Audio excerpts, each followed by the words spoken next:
কৃষকবারে শুরু করছি এশিয়ান টেলিভিশনের কৃষিভিষিক অনুষ্ঠান রূপসী বাংলা। আজ আমরা অবস্থান করছি জাতীয় বৃক্ষ মেলায়। প্রতি বছর নেই এবারও জাতীয় বৃক্ষ মেলা হচ্ছে এবং দেশ বিদেশের প্রচুর ফুল ফল ঔষধি গাছের সমারোহ এই বৃক্ষ মেলায় আগমন হয়েছে। তো আজকে আমরা দেখানোর চেষ্টা করব এই বৃক্ষ মেলায় কী কী ধরনের গাছ রয়েছে, কোন স্টলে কী আছে, সব কিছু মিলিয়ে এই 2023 সালের বৃক্ষ মেলা থেকে আপনাদেরকে স্বাগত জানাচ্ছি। আজকে এই পুরো প্রোগ্রাম জুড়ে আপনারা আমাদের সঙ্গেই থাকুন। বন পরিবেশ আধুনিক বাংলাদেশ এই প্রতিপাদ্যকে সামনে রেখে রাজধানীর আগারগাঁওয়ে শুরু হয়েছে মাসব্যাপী বৃক্ষ মেলা। বৃক্ষ মেলাকে ঘিরে বঙ্গবন্ধু আন্তর্জাতিক সম্মেলন কেন্দ্রের পাশে বিশাল মাঠে তৈরি হয়েছে গণসবুজের সমারোহ। মেলায় স্থান পাওয়া নানা প্রজাতির গাছ, থোকায় থোকায় ধরে থাকা চেনা অচেনা ফল ফুলের সৌন্দর্য চোখ জুড়িয়ে যায় সবার। বনজ ফলজ ঔষধি গাছের বিশাল ঘর সাজানো অর্কিড বনসাই কি নেই এই মেলায়। এবারে মেলায় বনসাই দেখতে ভিড় জমেছে দর্শনার্থীদের। তাছাড়াও বিভিন্ন স্টলে সারি সারি সাজানো রয়েছে বনজ ফলজ ঔষধি দেশি বিদেশি বিভিন্ন ধরনের গাছের। পাওয়া যাচ্ছে চেনা অচেনা বিভিন্ন প্রজাতির ফুল ফলের গাছ। এদের মধ্যে রয়েছে জবা ফুল, ম্যান্ডেলা ফুল, হাসনা হেনা, পলাশ, কনকচাপা, বাসন্তী, মালতী, নয়নতারা এবং বাগান বিলাসী।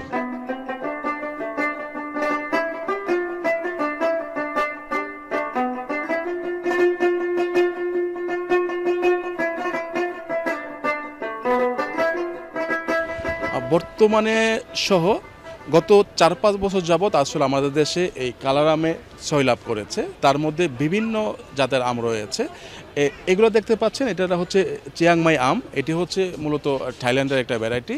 আমরা এখন যে স্টলে অবস্থান করছি এই স্টল নাম্বার হচ্ছে 6, নাম হচ্ছে বেলি গার্ডেন। এই গার্ডেনের এই স্টলের অসংখ্য এই কালার আম রয়েছে। আমরা এখন এই স্টলের যিনি তত্ত্বাবধায়ক আছেন আমরা তার সঙ্গে কথা বলছি। কেমন আছেন? জি আলহামদুলিল্লাহ। আপনার স্টলে দেখতে পাচ্ছি যে কালার আমের বিশাল এক সমারোহ। তো এখানে কি কি আম রয়েছে? এখানে আম রয়েছে থাইল্যান্ডেরই, আমাদের বাইরের জাত। আমাদের বিশেষত হচ্ছে কি আমরা আম নিয়ে বিশেষ করে বাইরের জাতগুলো নিয়ে কাজ করে থাকি। তো সেই ক্ষেত্রে হচ্ছে গিয়ে থাইল্যান্ডের চিয়াংমাই, থাই কিং চাগাপা, থাই টু হাইটু, তারপর নান্দকমাই সিমন, এটা হচ্ছে গিয়ে নতুন এই মেলাতে আসছে। আমার এখানে ছিল প্রায় 6টা ড্রাম ছিল, ওগুলো সেল হয়ে গেছে। আচ্ছা, চিয়াংমাই আমটা আমাদের দেশে বেশ লক্ষ্য করা যাচ্ছে। তো এই চিয়াংমাই আম আর আমাদের দেশি আমের মধ্যে পার্থক্য কি? চিয়াংমাই আর আমাদের দেশের মধ্যে পার্থক্য হচ্ছে গিয়ে চিয়াংমাই আমটা হচ্ছে গিয়ে এক হচ্ছে কালারিং, দুই হচ্ছে গিয়ে আটি একবারে পাতলা, আর হচ্ছে গিয়ে মাংস বেশি, কোনো আঁশ নেই। আচ্ছা, তার মানে আটি হচ্ছে একেবারে পাতলা? একেবারে পাতলা, একবার ব্লেডের মতো। যারা খাবে হয়তো বা পাকলে খাইলে দেখতে পারবে আর কি, একবারে চিকন পাতলা। তার মানে মাংসের পরিমাণটা অনেকটা বেশি। আচ্ছা, আর সুস্বাদু কিরকম? সুস্বাদু অনেক মিষ্টি, কোনো আঁশ নেই। আঁশ না থাকলে তো বুঝিনি একটা আমে কতটা সুস্বাদু আসতে পারে মিষ্টি হলে।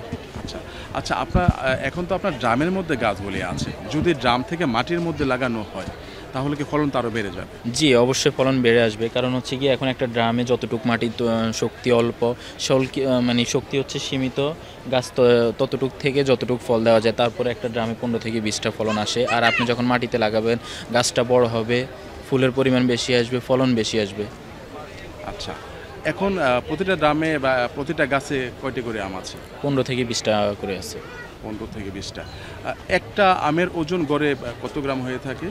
গড়ে 400, 300, 400 গ্রাম এরকম। 400 গ্রাম আর কি, গড়ে 400 গ্রাম।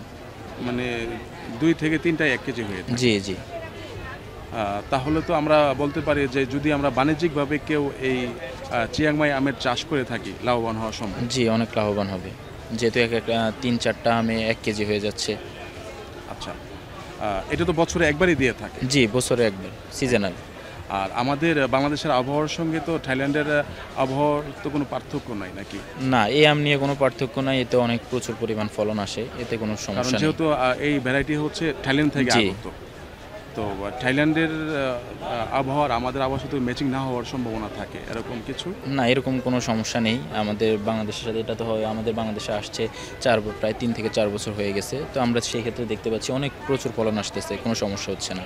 মানে এই পর্যন্ত আপনারা কোনো বা নেগেটিভ কিছু পান না, নাই? কোনো নেগেটিভ কিছু পাই যে ফলন আসতেছে না বা ফলন ছোট হচ্ছে বা গাছ বড় হচ্ছে না, এরকম? না, এরকম কোনো কিছুই পাই নাই। গাছ বড় হচ্ছে, ফলনও ইনশাল্লাহ আলহামদুলিল্লাহ অনেক ভালো আসতেছে। আচ্ছা, দর্শক আপনারা ইচ্ছা করলে এই বাণিজ্যিকভাবে এই চিয়াংমাই আমের চাষ করতে পারবেন।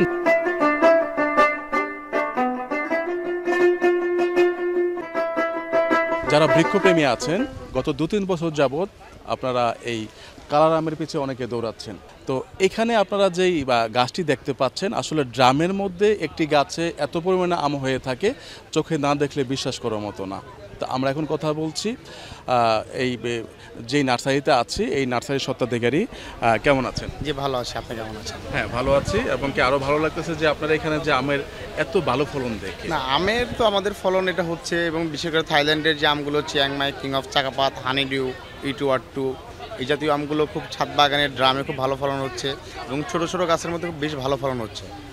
এটা তো আসলে কি ড্রামের জন্য নাকি বাগানের জন্য? না, এইটা আম গাছ তো সবার আগেই মাটির জন্য। তার মধ্যে কিছু কিছু ভ্যারাইটি আছে যেগুলো ছাদের ড্রামে ভালো হয়। যেমন আপনি একটা ফজলি আম ছাদের উপরে লাগান, সে ভালো হবে না, কারণ তার গ্রোথ অনেক বেশি, তার বেশি খাবার প্রয়োজন হয়। ওই ক্ষেত্রে এটা তো মাটিতে সবসময়, আম গাছ সবসময় মাটিতে, তার মধ্যে হচ্ছে এই গাছগুলো ড্রামে খুব ভালো হচ্ছে। এই মুহূর্তে যে একটি ড্রামে একটি গাছ আছে, তো এটাতে আসলে ফলন যদি আমরা কাউন্ট করি, গণি, কতটা? এইগুলোতে 30টা-35টা করে আম ধরা আছে। তারপরেও আবার আমাদের এগুলোর আগে যে গাছগুলো ছিল, আজকে তো অলমোস্ট বৃক্ষমেলা প্রায় 19-20টা হয়ে গেছে। প্রথম দিকে আমাদের 50-60টা করেও চিয়াংমাই ধরা ছিল। আপনি যদি অ্যাভারেজ ওজনটা কাউন্ট করেন, একটা গাছে 25 থেকে 30 কেজি করে আমাদের আম ছিল একটা ড্রামের মধ্যে, একটা হাফ ব্যারেলের মধ্যে। আপনি দেখতে পারবেন যেগুলো প্রত্যেকটা ড্রামের মধ্যে আছে। এই ড্রামের মধ্যেই 30 থেকে 35 কেজি করে আম ধরা ছিল। আর এটা যদি ছাদে লাগানো হয়, ভালো একটা আরও ভালো ট্রিটমেন্ট হয়, এখন গাছগুলোর বয়স 3-3.5 বছর, আর 1-2 বছর গেলে ফলনটা আরও বাড়বে। আর চিয়াংমাই আমরা একটা সুবিধাটা কি, প্রতি বছরই গাছে আম আসে। লোকাল আমাদের কিছু কিছু আম আছে, মানে 1 বছর আম হলে পরের বছর ফুল আসে না, আম হয় না। কিন্তু এই থাইল্যান্ডের এই ভ্যারাইটিগুলো সুবিধা হচ্ছে প্রতি বছরই আপনাকে গাছ যদি পাতা থাকে, গাছ যদি জীবিত থাকে, ও ফল এবং পাতা থাকবে, ফুল আসবে। আচ্ছা, আর আরেকটা ব্যাপার হচ্ছে, আমগুলো আপনি ধরে দেখবেন আমগুলো অনেক অনেক শক্ত, মানে আমগুলোর ভিতরে আপনার আটিগুলো একদম পাতলা হয়, ছোকলাগুলো অনেক পাতলা হয়। মানে এই আসলে এই কালারফুলের আম শুধু আমের কালারটাই সুন্দর না, এই আমের টেস্টও সুন্দর, এবং এটা কাঁচা অবস্থায় মিষ্টি। থাই কাঁচা আম যেমন আমরা খাই থাইল্যান্ডে গেলে খুব কাঁচা মিষ্টি, এইটা পাকলেও মিষ্টি, রঙিন প্লাস কাঁচা অবস্থায় মিষ্টি। একটি আমের ওজন এবারে আপনি যে আমটা ধরে রাখছেন, এই আমটার ওজন 7 থেকে 800 গ্রাম হবে। আমাদের কাছে আবার 1 কেজি সাইজেরও ছিল, 1 কেজি 1-200 গ্রাম ওজনও ছিল। তার মানে আমরা যদি এভারেজ করি, একটি গাছে এই ড্রামের মধ্যেই প্রায় 15 কেজির উপরে আম আছে। 15 কেজি অলমোস্ট এগুলোতে আছে, কিন্তু 30 কেজি 35 কেজি ধরা এমনও গাছ আমাদের কাছে ছিল, অলমোস্ট সেল হয়ে গেছে। বাংলাদেশের মাটিতে এই চিয়াংমাইয়ের আম কি বাণিজ্যিকভাবে করা সম্ভব? বাণিজ্যিকভাবে আম করা অবশ্যই সম্ভব, কারণ কি প্রথমত আমের হচ্ছে কালার।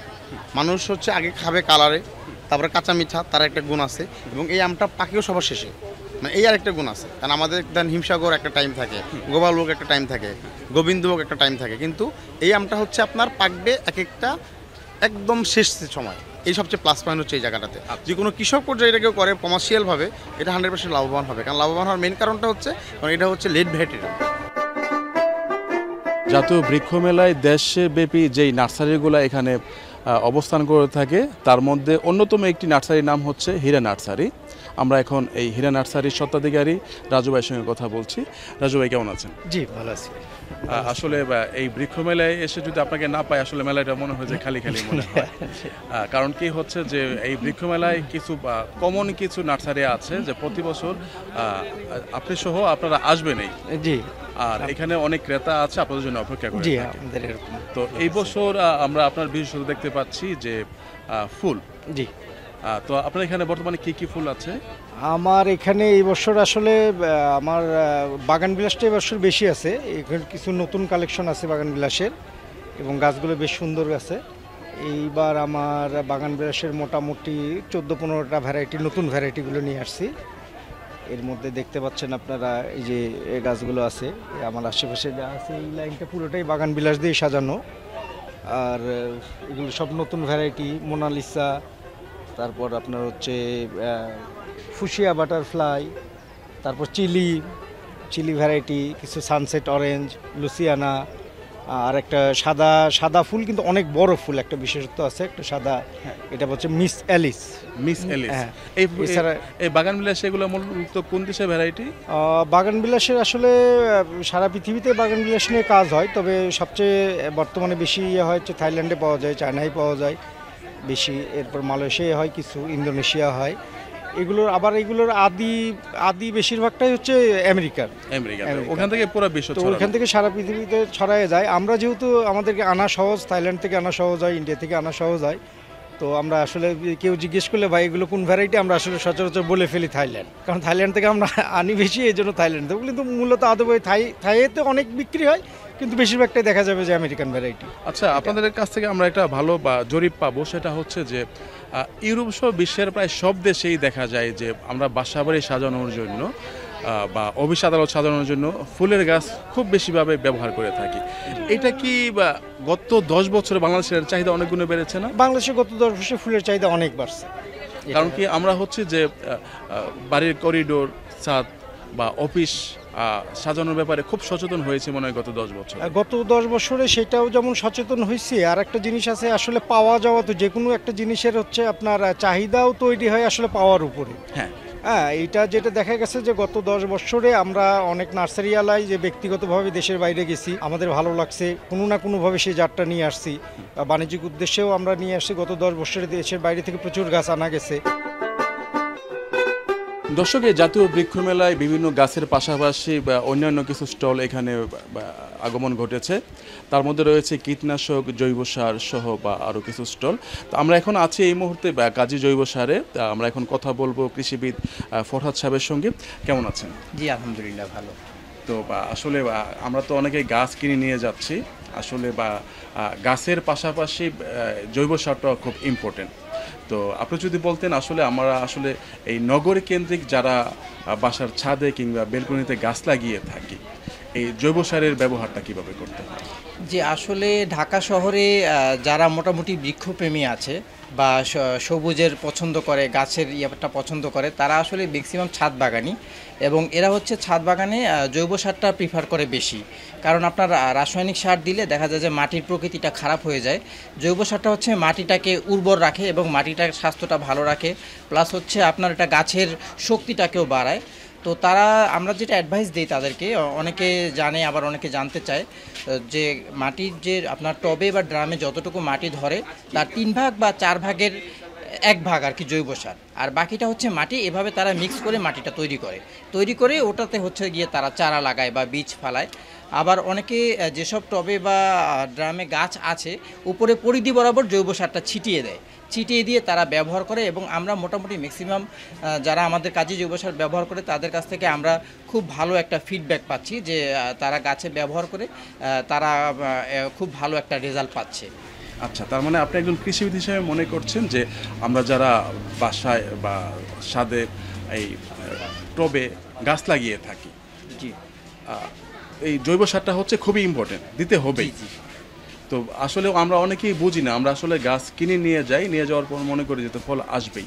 এটা তো আসলে একটা ভুল ধারণা। জি অবশ্যই। গাছটা হচ্ছে একটা বাচ্চাকে যেভাবে যত্ন করতে হয়, আমাদের বাসাবাড়িতে যে গাছগুলো আছে ওই গাছটাকে যদি আমি ওইভাবে সময় না দিই বা যত্ন না করি, ওইটা কিন্তু ভালোভাবে বেড়ে উঠবে না। তো এই জন্য ওই গাছটাকে যত সময় দিবে এবং ওটাকে যত ভালোভাবে কেয়ার নেওয়া হবে, ওই গাছটা আসলে ততটা ভালোভাবে বেড়ে উঠবে এবং ওটা থেকে ভালো একটা ফিডব্যাক আসবে। এবং এখন আসলে ঢাকা শহরে যারা ছাদ বাগানে আছে এরা কিন্তু অনেকটাই সচেতন, এবং দেখা যাচ্ছে তারা একটা প্যাশন হিসাবে মানে এটাকে নিয়েছে। যারা ছাদ বাগানে বাড়ির আঙিনায় বা বারান্দায় যারা গাছ লাগায়, এরা দেখা যায় যথেষ্ট ওটার পিছনে সময় দেয়, এবং ওই বিষয়টা নিয়ে তারা অনেক সিরিয়াস, যে তারা চায় যে মানে তাদের সবসময় জানার একটা আগ্রহ যে আমার গাছটা কীভাবে আরেকটু ভালো থাকবে, গাছটা কীভাবে সতেজ থাকবে। আমরা ম্যাক্সিমাম অনেক কাস্টমারের কাছ থেকে এই ধরনের আমরা কোশ্চেন পাই যে তারা জানতে চায়, হ্যাঁ, এবং তারা গাছটাকে আরও বেশি সময় দিতে চায় এবং গাছটাকে তারা যত্ন করতে চায়। দর্শক, আসলে এই বৃক্ষমেলায় অনেক ধরনের গাছ উঠেছে, দেশি বিদেশি, ফলজ বনজ ঔষধি। তার মধ্যে অন্যতম একটি গাছ হচ্ছে বনসাই। যেটা আমাদের অনেকেরই পছন্দ এবং যেটা নিয়ে আসলে লেখার কোনো অভাব নেই, যেটা নিয়ে মানুষের কৌতূহলের শেষ নেই। আমরা এখন এই ফয়সাল নার্সারির স্বত্বাধিকারীর সঙ্গে কথা বলছি। আপনার এখানে তো আমরা একটা অনেক সুন্দর একটি বনসাই দেখতে পাচ্ছি এবং আপনার এখানে আরও অনেকগুলো বনসাই আছে। জি, ওইগুলোর নাম কি? একটা হচ্ছে বাওবাব, এটা হচ্ছে চায়না বট, এবং ওখানে আছে পাকুর। এছাড়া আমাদের কাছে জেট প্ল্যান্টেরও বনসাই আছে। জ্যাক প্ল্যান্টের আছে। জি। তো এটার বয়স কত? এটার বয়স হচ্ছে 25 বছরের মতো। 25 বছর। জি। তো এটা লম্বা কত ফুট আছে? এটা হাইট হবে লেগে 3.5 ফিট, আর চওড়ায় আছে 5 ফিটের মতো, 5 ফিট 5.5।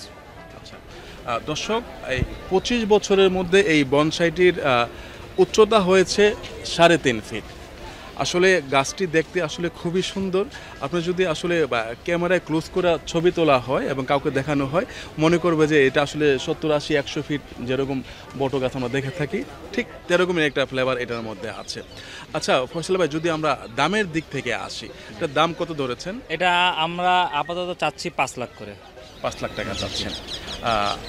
এটা কি আসলে এইবারের যে বৃক্ষ মেলা 2023 সালের, এটাই কি সর্বোচ্চ বনসাই? এটা হচ্ছে সর্বোচ্চ এটা হচ্ছে জেনুইন বনসাই, যেগুলি আমাদের আশেপাশে পাওয়া যায়। সেটা হচ্ছে বর্তমানে আমরা মার্কেটে যেগুলি দেখি সেগুলো হচ্ছে হাইব্রিড বা বিদেশি ইম্পোর্টেড, বাট এটা হচ্ছে একটা জেনুইন বনসাই, যেটা হচ্ছে সত্যিকারের বয়স 25 বছর বা তারও অধিক।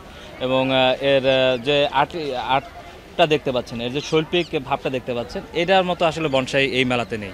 একেবারে হচ্ছে real genuine bonsai. Genuine bonsai. তো এটার দাম চাচ্ছেন আপনারা 5 লাখ 5 লাখ টাকা। জি। তো এখানে কি কোনো দর্শক দাম টাম বলেছে? হ্যাঁ, এখন পর্যন্ত দাম উঠেছে 3 লাখের মতো। আমরা চাচ্ছি আরেকটু বেশি হলে আমরা দিয়ে দিব। আরেকটু বেশি হলে দিয়ে দিন। এক একটি গাছ হচ্ছে এক একটি অক্সিজেনের ভাণ্ডার। আমরা দর্শক আপনারা দেখে থাকবেন যে গত এপ্রিল মাস আমাদের দেশে তাপমাত্রা কি ভয়াবহ তাণ্ডব চলেছিল। আমি তাণ্ডবে এটাকে বলবো, কারণ বৈশ্বিক যে জলবায়ু সেটা থেকে পরিত্রাণ পেতে আমাদের গাছ লাগানোর বিকল্প কোনো কিছু নেই। আমরা যেখানে পারি, আমাদের স্কুলগুলোর পাশে যেখানে অবহেলিত খালি জায়গা পড়ে থাকে, সেখানের পাশে আমরা সামাজিকভাবে বনায়ন করব। কৃষক ভাইরা, আপনার খামার, ফসলের মাঠ কিংবা আপনার বাগানের কৃষি সংক্রান্ত যে কোনো তথ্য এবং পরামর্শের জন্য আপনারা আমাদের সঙ্গে যোগাযোগ করতে পারেন 017117988 কৃষক ভাইরা, জাতীয় বৃক্ষমেলা থেকে শেষ করছে আমাদের আজকের রূপসী বাংলা। আগামী পর্ব দেখার আমন্ত্রণ রইল। সেই পর্যন্ত সবাই ভালো থাকবেন, সুস্থ থাকবেন। আল্লাহ হাফেজ।